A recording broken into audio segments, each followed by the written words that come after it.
Hello, everyone. Welcome to the Storage Day session for data protection and compliance for cloud workloads with AWS Backup. My name is Murtaza Chaudhry. I lead the product management team for AWS Backup, and our charter is to provide customers centralized data protection. Today, I have two co-presenters with me. We have Mark Curfey, who is the CTO of OpenRaven, an AWS partner. They have built a solution leveraging AWS Backup, which Mark is going to show today. And later we have Priyesh Bansal, who is a senior product manager in AWS Backup, and he's going to talk about backup auditing and compliance reporting. So I'm going to cover data protection, what customers expect of a data protection solution, and provide you an overview of the AWS Backup service. I'll then hand off to Mark, who will talk about their solution, which OpenRaven has built leveraging AWS Backup APIs. Last week at AWS Reinforce, our CISO, Stephen Smith, announced AWS Backup Audit Manager, a new capability for managing backup audits and compliance. Priyesh is going to talk about the capability and provide you a demonstration of it. If there is time remaining at the end of this presentation, we will field some Q&A on data protection with AWS Backup. With more and more workloads moving to the cloud, customers ask for cloud-native solutions for data protection, business continuity, and disaster recovery. With applications spanning across multiple environments and AWS services, customers ask for a centralized data protection management experience. Customers ask for centralized management across their different deployments. With the increase in the number of cyber attacks, providing protection to their data and their application footprint is a critical area that customers expect AWS Backup and a solution for data protection to provide. Depending on where you are with your journey to the cloud, your data protection solution could vary. Historically, data protection for on-premises within a corporate data center utilized your own backup software, media servers, and dedicated backup appliances. With the onset of the hybrid model, customers utilized the cloud as a backup target. And finally, now with the proliferation of cloud-native model being developed and applications spanning across multiple AWS services, customers running workloads in the cloud ask for a cloud-native solution to back up those resources. Customers need centralized data protection so they can manage backup, restore, and compliance across multiple services. Managing applications across multiple services require customers to back up operations, audit distributed logs, and have automated tooling. Compliance and cost effectiveness are two key important areas there, where proving compliance of data protection policies to auditors, customers need to enforce their and build their reports. So a centralized solution is where customers come to expect a solution where it's easy to use, seamless, and cost-effective. Customers ask for a centralized solution that can reduce the cost of tooling, minimize time and effort, and bring in efficiency of disaster recovery and data retention policies.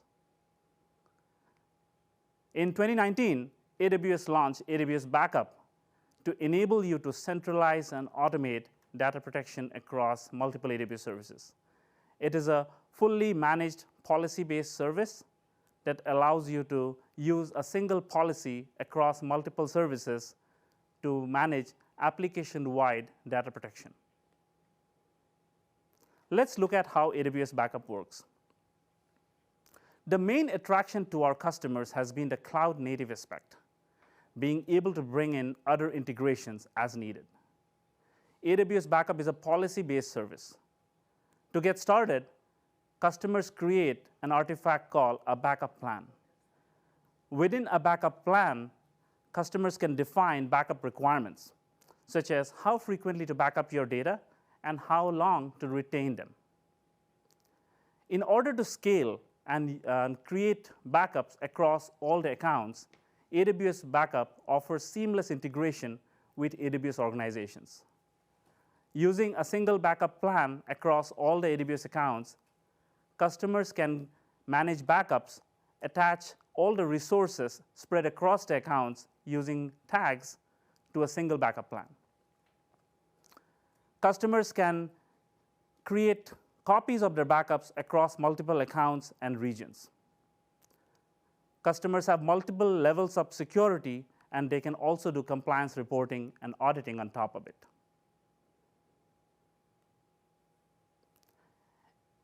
If we look at, again, the things that AWS Backup can accomplish, it offers easier management, it helps customers ensure compliance, and it does so in a cost-effective manner.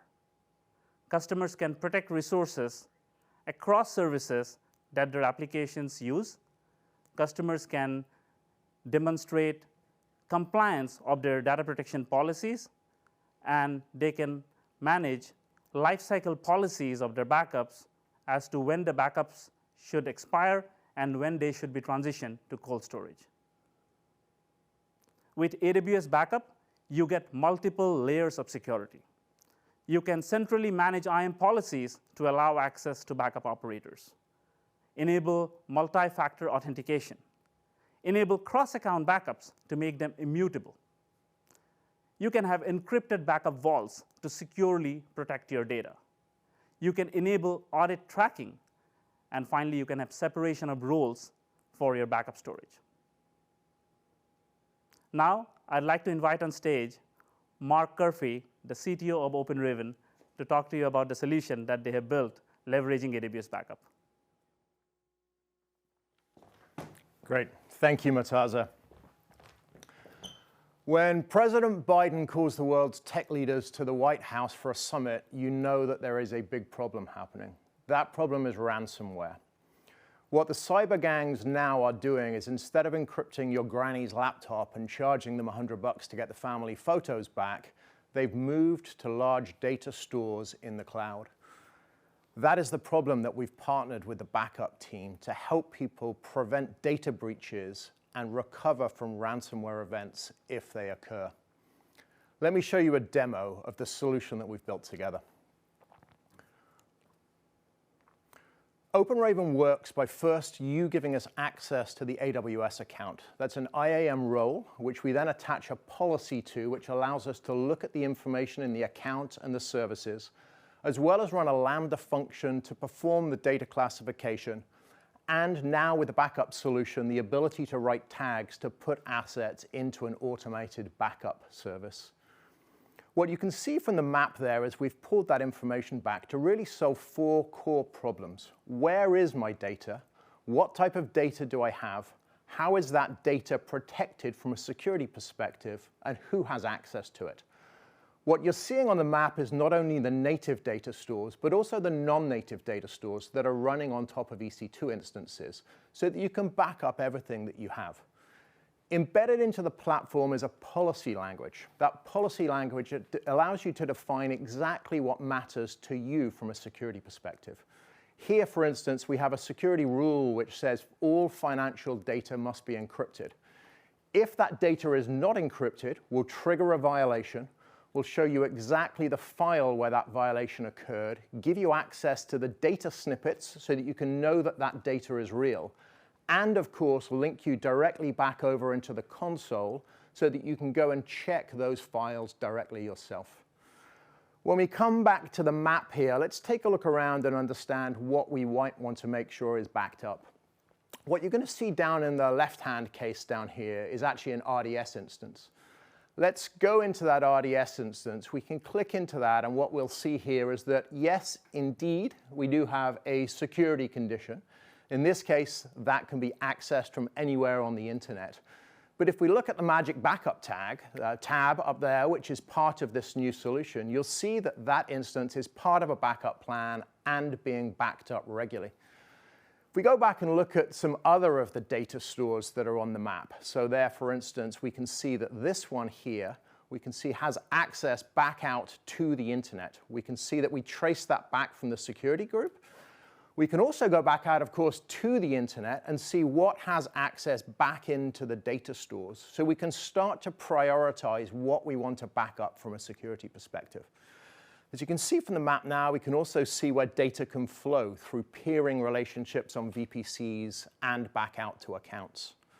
Shipping with this release is a new set of policies which are built in our policy language utilizing SQL and Python. As you can see, there are now a set of policies specifically for ransomware, ransomware protection and ransomware recovery. The recovery policy looking at logging and backup. This rule is an example of a rule that finds a backup that is encrypted with a KMS key that is not owned by the account. That's what we call in the security industry an indicator of compromise. That is a sign that a bad guy has got into the account and has done something bad to it, encrypted the data with their own key, for example, in this particular case. Let's go back and look at another case in here. So back down into this data store, we can now hit the magic backup button, which appears as part of this solution. And everything on the map now that is backed up will now have that backup icon. So we have a quick way to go see what is backed up and what isn't being backed up. Now let's go take a look at another resource, and we can see that this one is not being backed up. Great. Good target. Hit the Add to Backup button. The backup plans that are available will appear. We can now go select the tags that are available for that plan.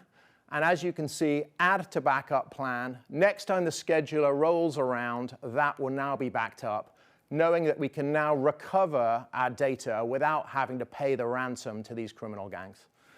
You can find more about the solution in the AWS Marketplace. And before I leave the stage, I'd just like to thank the AWS Backup team. It's been an absolute delight. 6 weeks from conception to building the solution, which shows how easy it is to integrate with AWS Backup. So with that, I will hand over to Priyesh.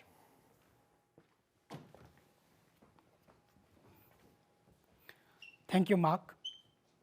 So we all know that backups are critical for business continuity and disaster recovery. However, just taking backups is not sufficient.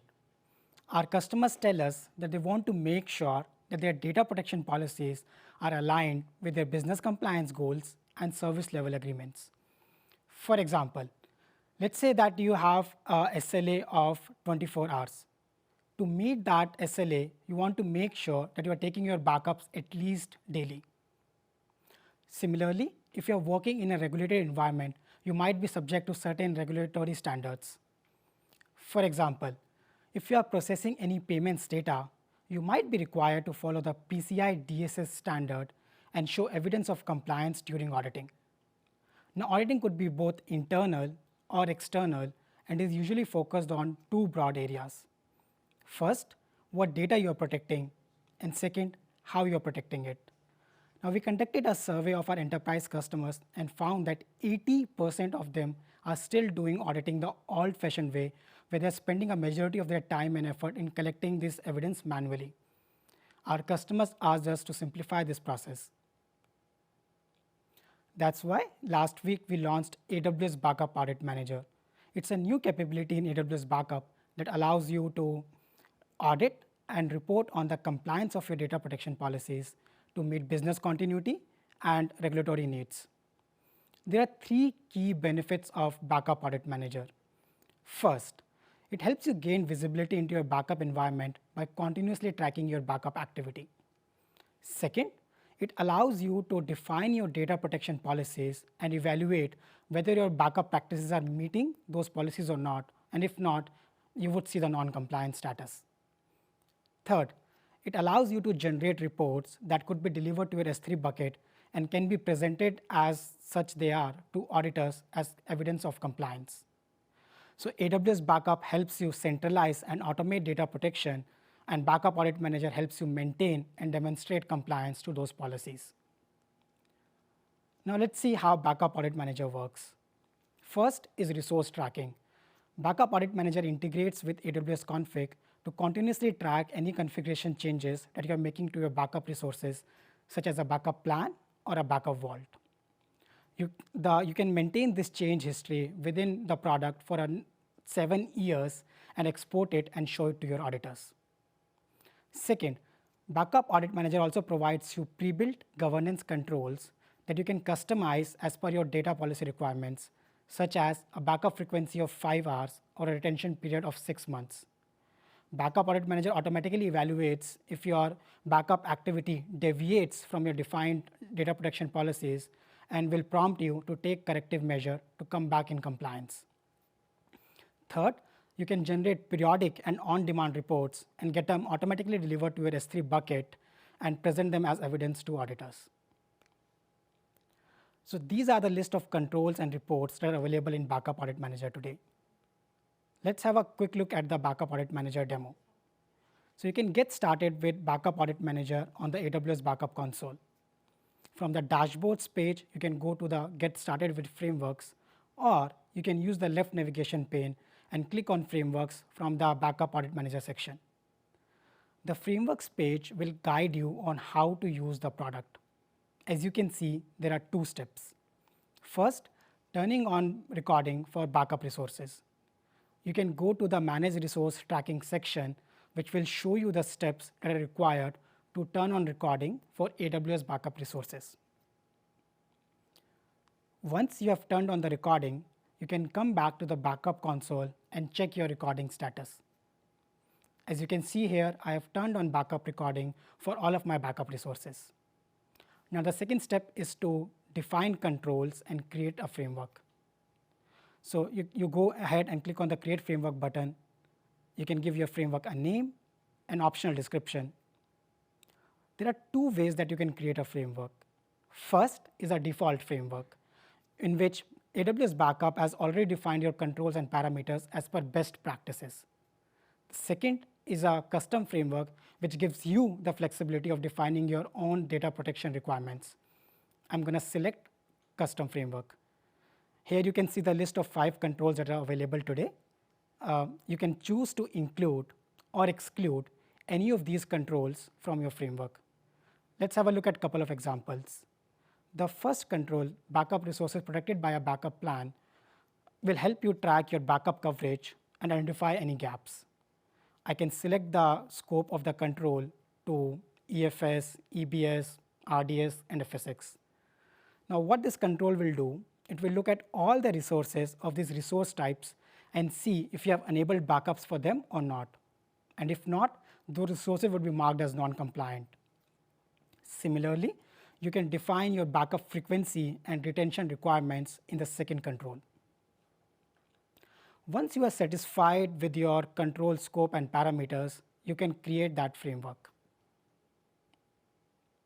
Now the framework creation takes around 10 minutes, and you can check your deployment status from the frameworks list page. Once a framework is deployed, click on the framework name to see details. Here, in the summary section, you can get status such as whether your framework is compliant or not, how many compliant and non-compliant controls does your framework has, and whether it's successfully deployed or not. Scroll down to the control section for more details. In the control section, you can see that I have 2 compliant and 3 non-compliant resources. Let's look at backup recovery points encrypted control. Here you can see that I have 25 plus non-compliant resources. Now to see what these 25 plus non-compliant resources are, just click on the control name. Clicking on the control name will take you to the AWS config console, where you can see the list of all of your non-compliant resources, and you can take a corrective action therefore. Backup Audit Manager also offers reports. To create a report, you can go to the report section under Backup Audit Manager. Click on Create Report Plan. Backup Audit Manager provides 3 out-of-the-box report templates that you can use to configure a report plan. I'm going to select Backup Job Reports. Give your report plan a name, an optional description. In the file delivery, you can specify the formats in which you want to receive your reports. I'm going to select both CSV and JSON, and then I'm going to choose an S3 bucket where I want my reports to be delivered. Once you deploy or create a report plan, it will automatically start generating reports every 24 hours and deliver it to your specified S3 bucket. You can click on the report plan name to see the list of reports. To get more details on what that report is, you can click on the report link next to the creation date. The report link will take you to the AWS S3 console where your reports are stored. You can choose to download your report from there and present it to your auditors as evidence of compliance. So this was a quick demo of Backup Audit Manager. For more details, I would encourage you to go and check our product page. So AWS Backup is available globally in 25 regions, and there are more regions on the way. This is a quick recap of our presentation today of how AWS Backup provides you a centralized and automated data protection mechanism and how you can use our capabilities to audit and secure your backups. To get started with AWS Backup, visit our product page. I would like to thank OpenRaven and Mark for joining us in the presentation. Thank you.